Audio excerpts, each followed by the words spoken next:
So Good presentation skills. Gotta ask. Go ahead and make sure everyone got any questions. So you guys voted, or maybe didn't vote, but the majority of you voted for Moby Dick, so that's what we're reading. And as I was researching it, actually got kind of excited because it seems like it's going to be a good book.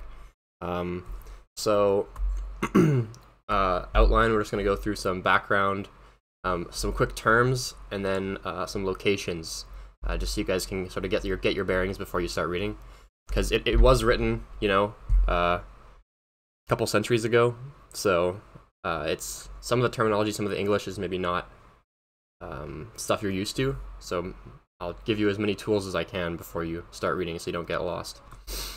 So first, about our author. It's a guy named Herman Melville. He lived from 1819 to 1891. Just for rough historical context, this is around the time that the American Civil War was happening, so in the middle of his life he sort of experienced that. He is American, and he was born into a middle-class family in New York. However, his father had some poor business deals, and he lost all the family's income. And so Herman was like looking for a job, and he's like taking anything, right? Because his family all of a sudden is poor. So he ends up in Europe as a school teacher, and then he didn't really like it. So eventually, in 1841, he switched to be a common deckhand on a whaling ship called the Acushnet. I'm not pronouncing that right, but whatever. And that was sort of his first experience at sea. And then later, he also sailed on the Lucienne and the Charles and Henry. Both of them are also whalers. So when he writes Moby Dick later in life, he's writing directly from experience, which is how he's able to like come up with these very vivid descriptions of the whaling experience. So he published the book in 1851. It took him 2 years to write, and the setting is that of 1830s and 40s whaling industry. And if you go back to this slide here, you'll notice that he sailed on his whaling ships around 1840s. So it makes sense that he would like set the book in that same time period, because that was when he had experience. The book, when it was published, received little or no immediate recognition, and sales were poor. I think only a few thousand copies sold, and then by 76, all of his books were out of print. He was basically forgotten. And then he was born in 1819, right? So 100 years, a centennial after his birth, there was a Melville revival in America, where scholars started to, recognize his works again. And a few years later, he was known again as like this massively influential American writer. So now Moby Dick is considered like one of the best novels penned in English from America. So kind of a interesting story arc there. So I wanted to talk a little bit about the whaling industry as well, just to give you some context of the book. So proof of whaling goes back to 2000 BC, which is pretty incredible, right? Because back then they didn't really have much technology. They would have been sailing out on like small crafts, like reed canoes or other small boats. And whales can weigh like, I forget the exact figure, Yeah, like... also, man. Sorry, is someone joining now? Good, man. Oh, hey, what's up? Oh, hey, Dad. Everybody's in here now. Hey, Greg. Yeah, so whales. I should look this up now. How much can whales weigh? It's crazy. I think it was sperm whales that were the big prize back in the day. Yeah, well, they sort of hunted all whales because they used the blubber, and we'll talk about that in a second. But why is TikTok showing up? What the heck? Secrets out. But sperm whales were used for lamp oil.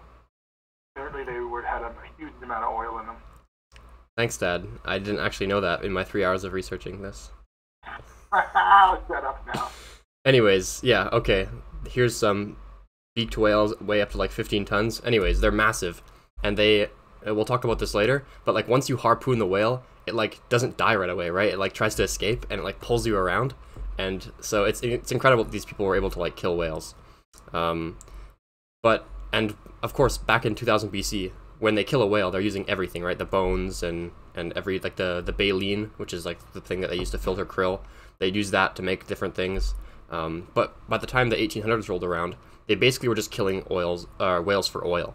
and they use the oil, like my dad said, for lamps, but also to grease gears for the Industrial Revolution, which we were on the tail end of at this point in the 1800s. But I heard in one of the videos I watched, they said that whale oil greased the gears of the Industrial Revolution, which is pretty interesting. And then you can see I have a figure here in 1853. This is the peak of the American whaling industry. They have, in 1 year, $350 million in profits, which is in today's money, which is like a pretty big deal. So, Moby Dick was inspired by 2 separate stories. The first one was just the name. So sailors would sometimes name infamous whales if they were dangerous or unkillable. And Moby Dick was a real whale based on another albino sperm whale called Mocha Dick. And Mocha is said to have sunk 5 ships, drowned 30 men, and been harpooned 19 times before it was killed. So it kind of just gives you an idea of how dangerous whaling could be, and how dangerous these whales were, and how they could tank a lot of damage, right? The other thing that I don't have on here is the plot, what inspired the plot of Moby Dick. And I'll give you the spoilers of the story because it doesn't end in the same way that Moby Dick does, but it's still pretty interesting. So there was, around the same time, maybe 10 years before Moby Dick was written, that there was a ship called the Essex, and I can send you a YouTube link to watch this video later. So the Essex was out whaling, and this, I don't think it was a sperm whale, but it was a big whale that came and rammed the side of their ship, and then, you know, there's some damage. They're like, oh, okay, like, we'll fix it. Like, that's weird, because whales aren't usually aggressive. And then the whale comes back maybe 5 minutes later and rams it even harder, and completely sinks the ship, and they only have like a few minutes to like pile some supplies onto their whaling boats, which are like the small ones, and just leave. And they got lost at sea and spent 3 months trying to survive, and they had to resort to cannibalism and all sorts of crazy things. And like, out of the 20 crew, maybe like 6 survived or something like that. It's a crazy story. Anyways, whaling was dangerous. The ships that people would set out on to whale were usually 20 to 40 men, usually on the lower end of that. I think like 18 to 25 is like more representative, but on the bigger boats it could be up to 40. The journeys were many months and even years long. Sometimes ships would set sail, totally expecting to be at sea for 2 to 4 years, because you're kind of just out on sea until you find a whale, right? It's not like, okay, we'll come back at this time. You're just kind of at sea until you find something. And there was a rigid hierarchy among the crew. So at the top of the hierarchy, you have the captain, obviously, and then you have his mates, the first mate, second mate, right? Those are directly below the captain. And then below them are the harpooners. And these are the guys that when you see a whale, they jump in the whaling boats, and they are the ones that actually paddle out to the whale and harpoon it. And then below those are the common sailors. And then you have at the bottom what they call the green hands, I think. And they call them green because they're sort of new. It's like their first or second voyage. And these guys were treated like garbage, and they're the ones swabbing the deck and all that stuff. And you'll hear this verbiage, I think, in the first few chapters. They'll refer to people as green. That means they're kind of new to whaling. I had some diagrams here of the ships. And obviously there's tons of terminology involved. You don't need to know all of it off the bat. You can just look it up as you come across it. But I just want you to appreciate like how complicated these ships were. Like, look at all the different ties and ropes that anchor the different parts of the masts. I have some more pictures here. This picture is actually of the boat that is going to be talked about in Moby Dick. So it's called the Pequod. And some notable parts are the forecastle here, 18, right around the front mast, which is where the crew stays. And then also the spanker, 13, just because it has a funny name. It's in the back. I don't think they'll talk about that much, but I don't know, it's funny. This diagram's not super helpful. It just kind of shows how they anchor the whaling boats on the side there. And those are, once they see a whale, they drop those in and chase it. Yeah, here's sort of shows the how complicated all the different parts of the ship were. Then there's the forecastle that I mentioned at the front. Here's the spanker. So I have just 3 pages of terminology here to get you oriented. Obviously there's a lot more than just a few terms. So if you are stuck, you can either look it up, of course, or there's a Moby Dick terminology website I found that you can use if you want. I have that linked at the end. So stern, back of the boat. Aft or abaft is towards the back. Bow is to the front. And I didn't put it here because it was kind of obvious sounding, but forward is towards the front of the boat, right? Sort of like aft is towards the stern. Forward is towards the bow. Starboard is to the right, port is to the left. The bulwarks are the sides of the deck, the railings that kind of keep you from falling off. Avast, that's an order from the captain to stop whatever you're doing. And I'm going through these quickly, but I'll post the slides in the Discord if you want to come back and reread this. The forecastle, we already talked about that. That's below deck where the crew stays. A gam. Gams are interesting. So, like I said, the whaling boats would be out to sea for quite a long time. Of course, they would stop briefly at different ports and restock on supplies, but largely these sailors wouldn't step on land for sometimes years at a time. So if they found another whaling ship at sea, they would tie the ships together and have a big party for 2 or 3 days and share food and stories and stuff. And it was a sort of a big event for the sailors because if you're stuck on the same ship with 20 people for months on end, it gets pretty boring, right? So these were a big deal. The gunwale, it's the upper edge of the side of the ship, right below the bulwarks. The helm is the steering gear, sort of like the big wheel. And then if you're looking for the helm, you can find it on the poop deck. This is the back of the ship. I think we can go back to our... oh no, it doesn't have it on this picture. But it'd be in the back here, near the quarter deck. And then there's some different distance measures back then. So a furlong is 2 American football fields, maybe a bit less. And then a league is 3 miles. And then quarter deck is the back of the ship. And this is where the ship officers, guests, and passengers would stay. Just rear of the main mast, and that's right back here. So onto our last section here. Locations. So Melville was American, and I think other areas had big whaling industries as well, like Japan and Europe, but America certainly had a large share in the whaling industry. So the story starts in America, and the ship that they'll sail on, the Pequod, will basically circumnavigate the globe throughout Moby Dick. So here's the starting place. You can see in the top here, Ottawa and Montreal, so right below Canada. And then you have New York, and Manhattan is where our protagonist is from, Ishmael. And in the first chapter, he travels to New Bedford, where he stays for a few days. And then eventually he'll move on to Nantucket. And Nantucket is a small island here. And that's sort of the epicenter of American whaling industry, is this small island. So one term that I didn't mention during the terminology is something called a Nantucket sleigh ride. And so Nantucket refers to whaling, and sleigh ride refers to when the harpooners in the whaling boats would harpoon the whale, but it didn't die right away, and it sort of tried to escape.